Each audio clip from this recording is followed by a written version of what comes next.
fui bem triste. E agora Jesus estava morto.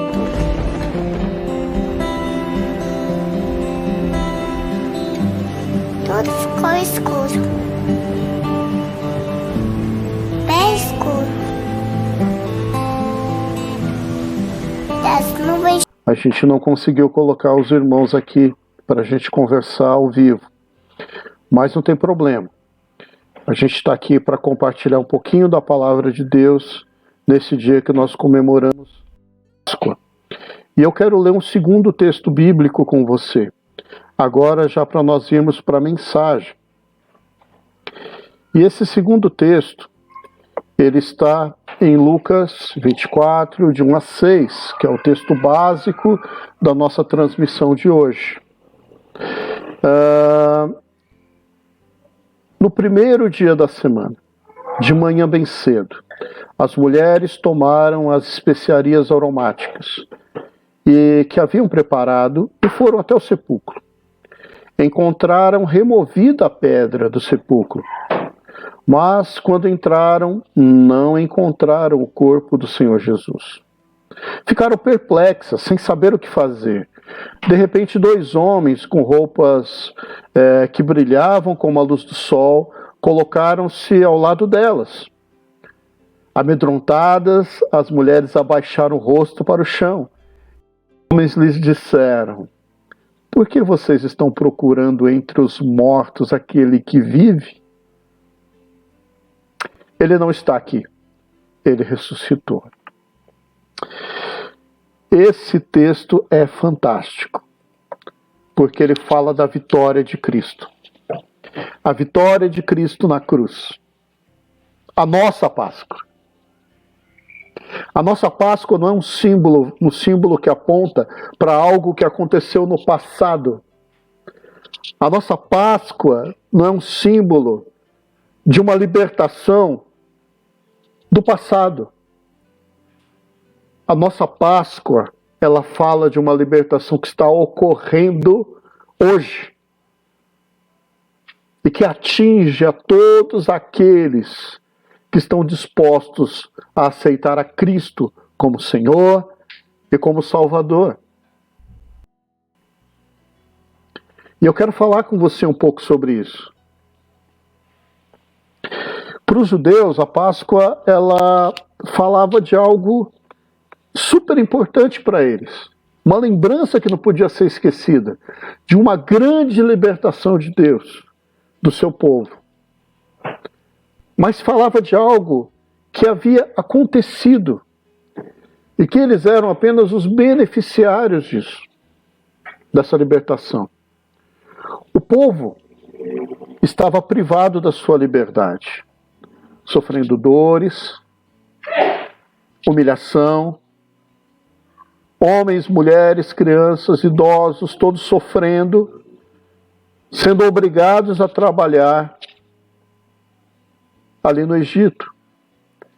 E quando Deus levanta Moisés e usa Moisés para libertar aquele povo, é instituída a Páscoa dos judeus, que já fala do cuidado de Deus com o seu povo, que já fala da fidelidade de Deus, que já fala da provisão de Deus, que já fala de que Deus é o Deus dos tempos e que Ele sabe a hora certa de agir. Aquela Páscoa em si já é uma mensagem que fortalece a nossa fé. Só que aquela Páscoa era um símbolo. Ela apontava para algo maior, para algo verdadeiro, para algo vivo.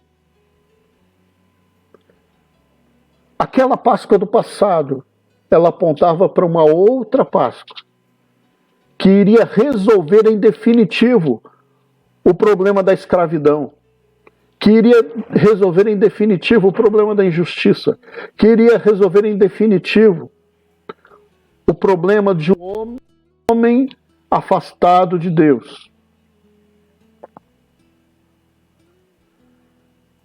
Porque talvez você pense, não existe bem maior para alguém que está preso do que a liberdade, mas você pode estar livre caminhando pelas ruas, fazendo o que você supostamente acha que é o melhor para você, mas você está preso, amarrado, cativo em seus pecados, porque os nossos pecados fazem separação entre nós e Deus, porque um Deus santo não tem comunhão com o homem pecador.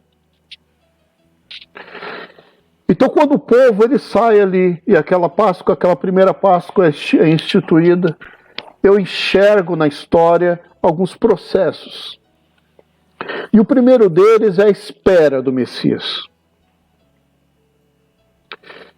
O judeu sabia que viria o Salvador. E eles esperavam esse Messias. E essa espera, ela gerou, por conta do tempo, ela gerou muita dúvida. O tempo, ele tem essa característica. Ele gera dúvida. Imagina você chega num ponto de ônibus, você olha para a placa e está escrito lá, aqui vai um ônibus para o centro da minha cidade. E você pensa assim, eu vou esperar esse ônibus. E você se senta ali naquele ponto, e se passam 10 minutos, meia hora, 45 minutos, 1 hora. O que você pensa? Será se esse ônibus mudou de caminho? Será se mudar o itinerário desse ônibus? Será se eu quebrou e é por isso que está demorando, daqui a pouco já vem outro? Gera dúvida. E os judeus tinham dúvida quanto à promessa de Deus em mandar o seu filho, em mandar o Messias. Mas quando Jesus veio, nasce ali uma esperança de libertação. E talvez até por conta dessa primeira Páscoa, eles achavam que Jesus ele viria como Moisés veio, para libertar o povo das injustiças, das amarras, da escravidão humana. Pedro, um dos apóstolos, pensava assim. Ele imaginava que Cristo iria libertá-los do domínio romano, que iria torná-los o povo mais poderoso da terra, que eles reinariam com Cristo aqui na terra. Porque eles estavam pensando que Cristo veio como um libertador, um juiz que traria libertação e justiça humana. Mas Jesus não veio assim. Jesus veio preocupado com algo maior, com algo que não tem fim, com a vida eterna. Porque acredite você ou não, um dia o teu corpo vai morrer. Os teus sentimentos deixarão de existir, mas o teu espírito, esse voltará para Deus. E nesse encontro com Deus, você estará de frente com aquilo que é mais importante, a sua eternidade. Então Jesus não estava preocupado com uma libertação humana, ele estava preocupado com uma libertação de pecados, uma libertação daquilo que te afasta de Deus. Então houve a espera, houve o nascimento de Jesus, que nós podemos dizer que nasceu a esperança. E Jesus ele começa a se revelar como ele sendo a própria esperança. Sim, a própria esperança. Porque aquele mudo que não falava, falou. Aquele aleijado que não andava, andou. Aquele cego que não enxergava, passou a enxergar. Eles viram Jesus caminhando sobre as águas. Eles viram Jesus mandando a tempestade parar e a tempestade parou. Eles começaram a ver Jesus como a própria encarnação da esperança. Mas o coração deles ainda estava na velha Páscoa, achando que esse poder todo de Jesus serviria para algo humano. E quando acontece o dia da sua prisão, quando Jesus é preso, vocês já ouviram falar de castelo de areia, né? Então, os meus filhos, quando estão na praia, começam a construir o castelinho e vai empilhando o copo, né? Vai enchendo de areia. Quando está o castelo prontinho, aí vem uma onda, bate na base daquele castelo, enche ele de água e vai levando toda aquela construção. Os discípulos viram isso com a prisão de Jesus. Eles pensaram, a nossa única esperança acabou. A nossa única esperança foi presa. E eu fico imaginando quando Jesus começou a ser torturado. Perdão por usar essa palavra, mas Jesus foi torturado. Foi tortura, não foi? Então, enquanto Jesus estava sendo torturado, com as chicotadas, sendo cuspido na face, sendo empurrado, quando colocaram aquela coroa de espinho que fez sangrar a sua cabeça, escorrendo sangue pela face. Durante essa tortura, o castelo foi sendo levado ainda mais para longe, porque eles viram um homem capaz de andar sobre as águas e mandar a tempestade parar, sendo torturado. Como assim? Como assim? Como isso é possível? Porque apesar de eles terem sido alertados por diversas vezes por Cristo, Cristo ter dito várias vezes que o reino dele não era desse mundo, que o reino dele era um reino eterno. Quando apesar de Jesus ter anunciado várias vezes que ele seria morto e que o propósito dele não era uma libertação terrena, os ouvidos deles, os olhos, a cabeça, a mente, estavam ainda pensando na antiga Páscoa. Haveria uma libertação.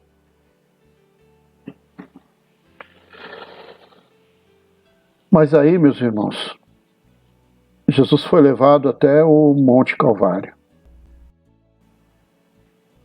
colocado entre dois ladrões.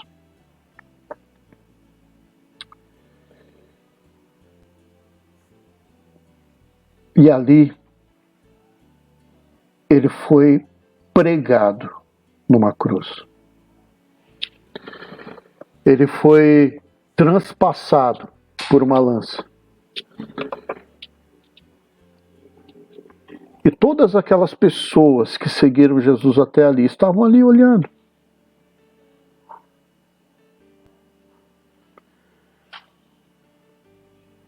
Escreveram sobre a sua cabeça que ele era o Messias, mas não criam nisso. Eu fico imaginando ali Maria, Marta, Lázaro, Pedro, Tiago, André. Todas aquelas pessoas que viram coisas maravilhosas vindo de Cristo, observando o corpo dele pregado naquela madeira.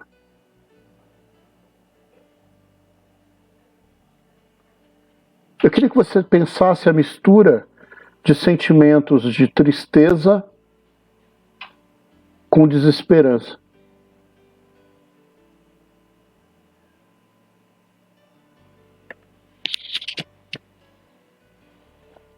Para alguns deles, tudo tinha acabado.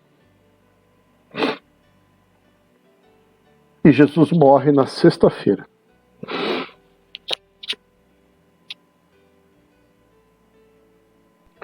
Então passa a sexta, passa o sábado e chegamos no domingo de manhã.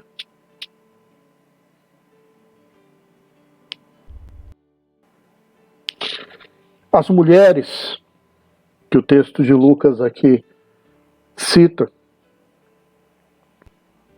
fizeram o que era para ser feito. Prepararam as especiarias,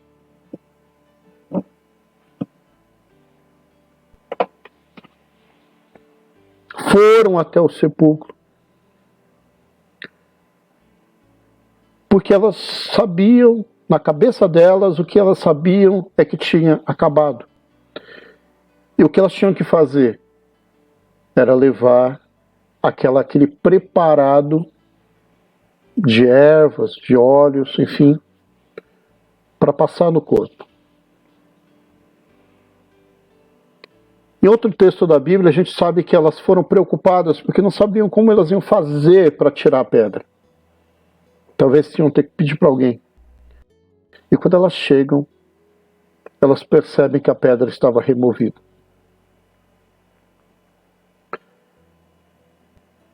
De novo, imagina a confusão. Será se alguém já chegou antes para ajudar? Será se... O que aconteceu? E quando elas entram, não tem ninguém ajudando. Porque não tem ninguém dentro do sepulcro. O sepulcro está vazio. E os panos, as faixas que envolviam o corpo estavam todas lá. Mas Jesus não estava. E elas começaram a chorar, achando, supondo que alguém tinha roubado o corpo de Cristo. Mas aí, meus amados, surgem dois homens. Nós sabemos que dois anjos, por conta da sua descrição, e olham para elas e começam a conversar com elas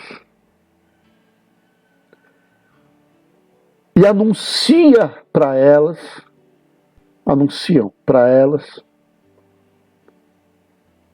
Cristo não está mais aqui, porque ele ressuscitou. Porque procuras entre os mortos aquele que vive? Ele não está aqui, porque ele ressuscitou. Se o final da história fosse aqui, muitas pessoas começariam a questionar: será que ressuscitou mesmo? Será que ele está vivo mesmo? E por isso Jesus ainda ficou mais de um mês com seus discípulos, falando aos corações deles, ministrando a vida deles, aparecendo publicamente, para que todos crescem que ele tem poder para ressuscitar Lázaro, ele tem poder para mandar a tempestade parar, ele tem poder para fazer cego enxergar, e ele tem poder sobre a morte, porque ele é Deus. Depois desse período que Jesus passou, ele foi levado aos céus. E a partir daí, nós temos uma nova Páscoa. Porque aquele cordeiro que foi morto e o seu sangue foi passado nos umbrais das portas lá no Egito, é um símbolo. Porque um dia viria o cordeiro perfeito que tira o pecado do mundo. Quando Jesus morre naquela cruz e depois ele ressuscita, ele traz significado para a nossa vida.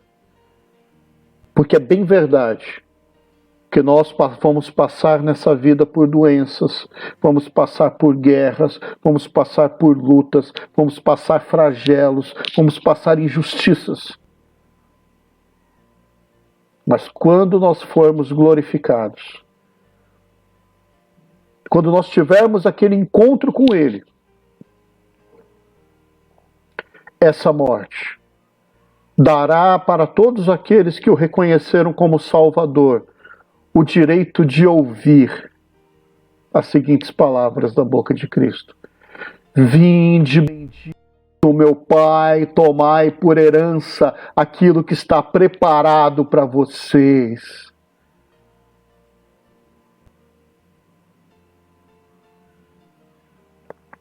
Que a Páscoa de Cristo, que a Páscoa do nosso Senhor Jesus Cristo, que a morte e ressurreição do nosso Senhor e Salvador Jesus Cristo possa trazer significado para a sua vida.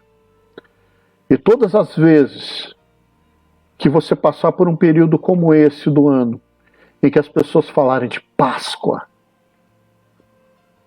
eu quero que você entenda que foi na Páscoa que o seu preço foi pago. Os seus pecados foram limpos e você foi liberto. Não mais de uma cadeia humana, não mais de uma escravidão humana, mas você foi liberto para a vida